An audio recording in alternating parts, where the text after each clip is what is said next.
في إحدى المناطق الراقية في القاهرة كانت يمنى تعيش حياة مستقرة، فتاة جميلة متعلمة من عائلة ميسورة، والدها رجل أعمال معروف وأمها طبيبة ناجحة. اعتادت على حياة الرفاهية والراحة، وكانت تحلم بزواج يكمل هذه الصورة، رجل بنفس مستواها أو على الأقل قريب منه. لكن قلبها اختار عكس التوقعات. تعرفت على حسام، شاب بسيط من حي شعبي، يعمل في شركة شحن، مكافح وطموح، لكنه من طبقة اجتماعية ومادية مختلفة تماماً.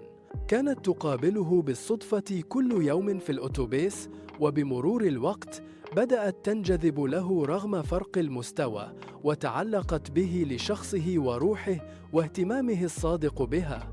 ورغم اعتراضات والدتها الشديدة ورفض والدها الكامل للفكرة، تمسكت يمنى بحبها وأصرت على الزواج منه حتى لو كان ذلك ضد رغبة عائلتها. تم الزواج. بداية الحياة كانت مليئة بالمشاعر. الحب كان يملأ البيت، وكانت يمنى تحاول التأقلم مع حياة أبسط مما اعتادت عليها، لكنها مع الوقت بدأت تشعر أنها تعيش حياة لا تشبهها، لا الأماكن، لا الناس، ولا حتى الحديث.